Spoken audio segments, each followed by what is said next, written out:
কি বলবো বলেন তো? যেদিন থেকে এই রেসিপিটা আমি বাসায় বানানো শুরু করেছি না, সেদিন থেকে আজ পর্যন্ত প্রায় সবাই বলে এই রেসিপিটা বানানোর জন্য। আসসালামু আলাইকুম। ভাল লাগে নীল ডেইলি ব্লগে আপনাদের সব্বাইকে স্বাগতম। আশা করছি আপনারা সবাই অনেক বেশি ভালো আছেন। তো কথা না বাড়িয়ে চলুন শুরু করে দেই। এখানে আমি একটা বোল নিয়ে নিয়েছি। এর মধ্যে দিচ্ছি ১ কাপ পরিমাণ বেসন আর দিয়ে দিচ্ছি সামান্য পরিমাণ লবণ। দিয়ে সুন্দর করে বেসনের সাথে লবণটা খুব ভালোভাবে মিশিয়ে নিতে হবে। এবার আমি এখানে নিয়ে নিচ্ছি 1/2 কাপ পরিমাণে পানি, নরমাল টেম্পারেচারে থাকা পানি দিয়ে সুন্দর করে এবার একটা হ্যান্ড উইন্স দিয়ে আমি আলতো, আলতো হাতে সুন্দর করে মিশিয়ে দিচ্ছি। আর এই কাজটা কিন্তু একটু সময় নিয়েই করতে হবে। দেন এখানে আমি আরেকটু পানি দিয়েছি। পানি দিয়ে এবার আমি একটা মসৃণ একটা ব্যাটার মাখিয়ে নিব। তো দেখতেই পাচ্ছেন আমি কিন্তু পানি দিয়ে সুন্দর করে মিশিয়ে নিচ্ছি। বারবার পানি দিয়ে আমি আস্তে, আস্তে করে দেখতেই পাচ্ছেন মসৃণ একটা ব্যাটার বানিয়ে নিয়েছি। দেখে নিশ্চয়ই বুঝতে পারছেন এর ঘনত্বটা ঠিক কীরকম হবে, তাই না? এটা কিন্তু একটু সময় নিয়েই করতে হবে। দেন আমার করা হয়ে গেছে। এটা আমি সাইডে রেখে একটা ফ্রাই প্যান চুলায় দিয়ে দিয়েছি। এর মধ্যে আমি সামান্য পরিমাণ সয়াবিন তেল দিয়ে দিচ্ছি। এর মধ্যে আমি যে বেটারটা মাখিয়ে রেখেছিলাম না, ৫ মিনিট রেস্টে দিয়েছিলাম। দেন এইটা আমি সুন্দর করে এখন ফ্রাই প্যানে দিয়ে দিচ্ছি। কাইন্ড অফ আপনি বড়ার মতো করে দিতে পারেন। তবে বেশি মোটা করে দিতে যাবেন না, একটু পাতলা করে দিতে হবে। তবে খেয়াল রাখতে হবে বড়াগুলো যেন বেশি ব্রাউন কালার না হয়ে যায় আর যেন একটু পুড়ে না যায়। একদম যাতে সফট থাকে আবার ভেতরটা সেদ্ধ হয়। এই ছোট, ছোট টিপসগুলো কিন্তু খেয়াল রাখতে হবে। দেখতেই পাচ্ছেন কীরকম করে ভেজেছি এবং আমি যখন এগুলো উল্টে পাল্টে দিচ্ছিলাম দেখতেই পাচ্ছেন এগুলোর কিন্তু নিচে কোনো ব্রাউন কালার আসেনি। একদম সাদা, সাদাই হয়ে আছে। নিশ্চয়ই দেখে বোঝা যাচ্ছে। তবে বেশি কিন্তু কড়া করে ভাজা যাবে না। একদম সফট করে ভাজতে হবে। আর যদি বেশি কড়া হয়ে যায় সেক্ষেত্রে কিন্তু আপনাদের এই লাড্ডুটা সুন্দর হবে না। তো দেখতেই পাচ্ছেন আমি উল্টে পাল্টে সুন্দর করে ভেজে নিয়েছি। এবার আমি সুন্দর করে উঠিয়ে নিচ্ছি। দেন আমি আবারও আরেক ব্যাচ দিয়ে দিলাম। আমি কিন্তু প্রায় ৩ বারে এতগুলো বড়া ভেজে নিয়েছি। এই পর্যায়ে কিন্তু চুলার আঁচটা মিডিয়ামের থেকে একটু কম রাখাটাই ভালো। নাহলে কিন্তু পুড়ে যাওয়ার একটা ইনটেনশন থাকতে পারে। দেন একইভাবে সবগুলো আমি আলতো হাতে উল্টে পাল্টে আরেকটু করে ভেজে নিচ্ছি। তো ভাজা হয়ে গিয়েছে আমি এগুলোও তুলে নিব। তুলে আমি এগুলোকে একটু ঠান্ডা করতে দিব। কারণ এগুলো গরম, গরম কিন্তু ব্লেন্ডার করা যাবে না। তো দেখতেই পাচ্ছেন কেমন সফট হয়েছে ভেতরটা আর দুনো পাশেই কিন্তু একদম সুন্দর হয়েছে, তাই না?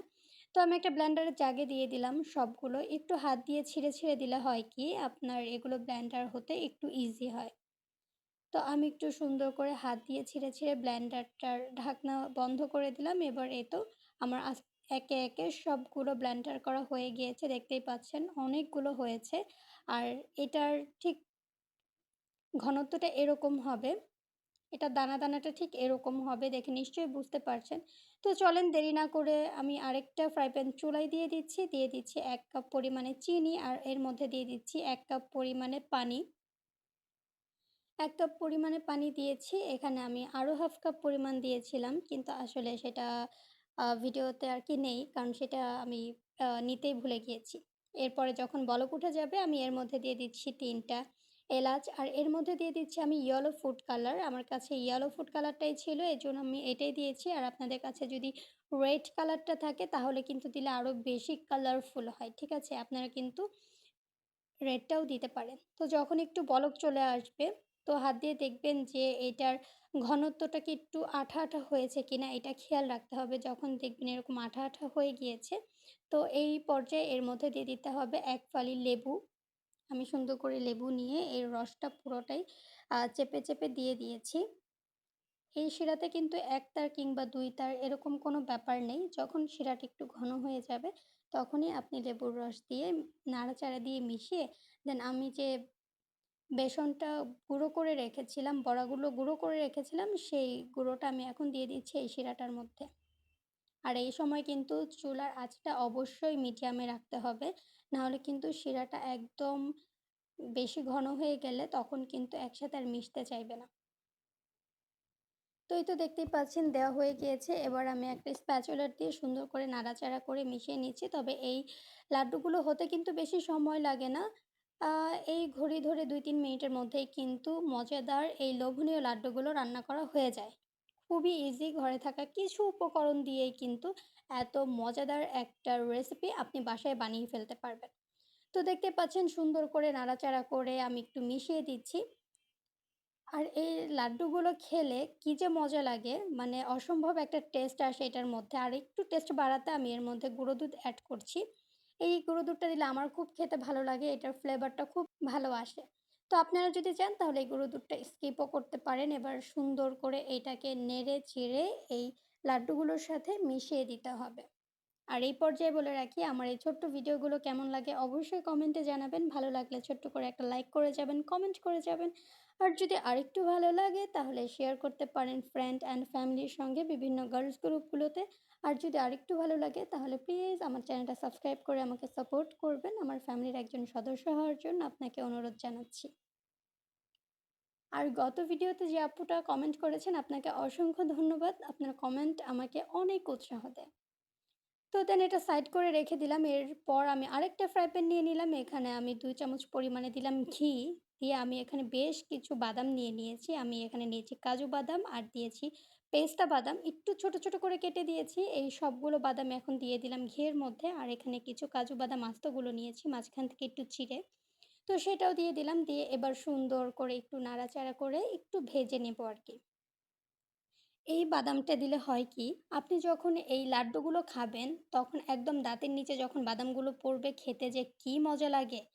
দেন যখন আপনার বাদামটা ভাজা হয়ে যাবে, আপনি এটাকে শিফট করবেন লাড্ডুটার উপরে।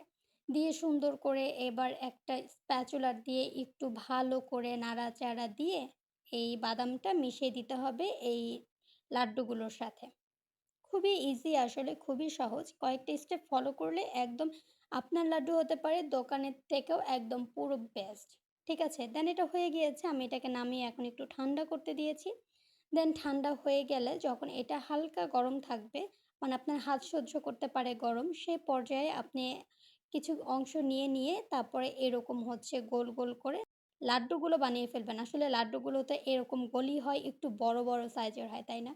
আপনি মাত্র ১ কাপ বেসন আর হচ্ছে ১ কাপ চিনি দিয়েই ১ কেজির মতো লাড্ডু বাসাতেই বানিয়ে ফেলতে পারবেন। কিন্তু এই লাড্ডুটাই আপনি যখন দোকানে কিনতে যাবেন মিনিমাম আপনাকে ৳৩০০-৳৪০০ গুনতে হবে। তো যখন এত সহজে আপনি এতগুলো লাড্ডু বানাতে পারবেন তাহলে কেন আর দোকান থেকে ৳৩০০-৳৪০০ খরচ করে এই লাড্ডুগুলো কিনে ফেলবেন, তাই না?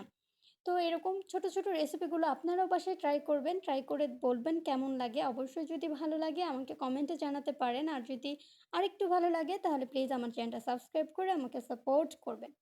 তো দেখতে তো মাশাআল্লাহ অনেক বেশি ভালো হয়েছে। আর যদি আরেকটু ভালো লাগে তাহলে হচ্ছে এটাকে আপনারা ২ ঘন্টার জন্য ফ্রিজে রাখতে পারেন। একটু ঠান্ডা, ঠান্ডা হলে খেতে ভালো লাগে। বাট আমার তো আর তর সহ্য হচ্ছিল না। তাই কিসের ফ্রিজ, কিসের কি?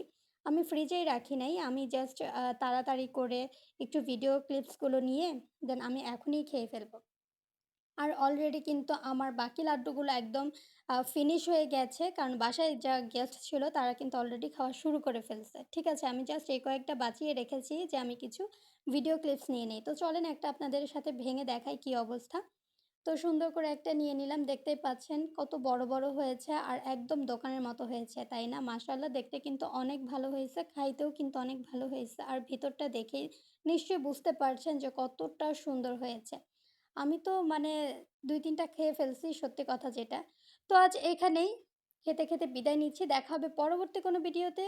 আর আমার এই ভিডিওগুলো কেমন লাগে অবশ্যই জানাবেন। তো আজ এই পর্যন্ত দেখা হবে পরবর্তী ভিডিওতে। সে পর্যন্ত সবাই ভালো থাকবেন, সুস্থ থাকবেন। ভাল লাগলে ডেইলি ব্লগের সাথে থাকবেন। আল্লাহ হাফেজ।